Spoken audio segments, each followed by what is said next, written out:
Hello and welcome to the 7th class of the Absolute Beginner Spanish course on SpanishIsGreat.com.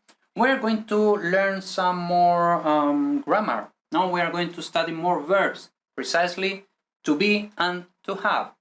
That is, ser y tener. Okay, ser y tener, to be and to have. Okay, of course, these are two super important verbs. First, because they are probably the most used verbs in any language, and second, because of course they are irregular. Okay, we have learned regular present. Now we have to learn the two most important verbs which happen to be irregular, so we have some more things to learn. Okay, so they also happen to be quite irregular even in the present. This means we have to learn every one of the 6 forms of each verb by heart. Okay, so we start with ser, no? So just using, no? Ser, to be. This is the most irregular verb in Spanish, and actually also in English, if you think about it, no? Like the verb to be is the most irregular, no? Am, are, is, was, were, been, be. Like the root is super crazy, no? To the point that some of the forms don't even make sense if we compare them to other more normal verbs. No? So, for example, here we'll see that, for example, there is this Y. What is this Y doing there? It's just there, okay? Because we saw, no? Yo como, yo leo, yo vivo. Usually, or like always, almost always, the first person singular ends with O. But no, here it ends with Y. Then, we are not going to explain all of the forms, okay? It doesn't make sense, just learn them, no? Soy, eres, es, somos, sois, son. That's it, okay? Soy, eres, es, somos, sois, son. Quite easy. Now, the verb tener, to have. This one has 2 different types of irregularities. Here we saw it's totally irregular.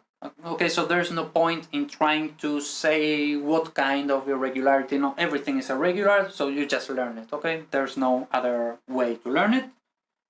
Here we have 2 different types of irregularities, and here it actually makes sense to understand the kind of irregularities, because these irregularities will appear in other verbs.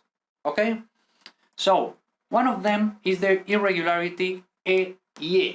So for example, we have tener, but here we have tienes. We don't have tenes, we have tienes. Okay, so we have this irregularity which will appear in many other verbs, okay?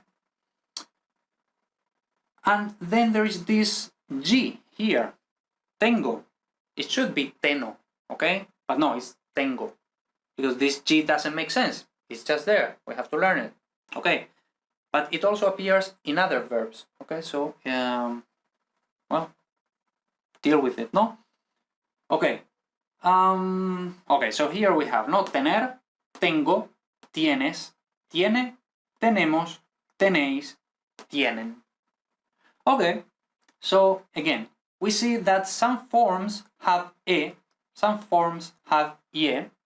We just learn them by heart, okay? Tengo, tienes, tiene, tenemos, tenéis, tienen. Okay.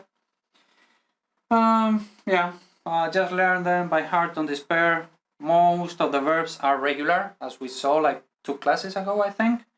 And even in the irregular ones usually, even the irregular ones usually have only a few irregularity patterns. No, so this, quite soon, we will be learning more irregular verbs, no? And we will see that, okay, there are many irregular verbs, etc. But most of the times, like, we will see, like, this is one irregularity pattern, yeah, this is another irregularity pattern, this G in the first person singular.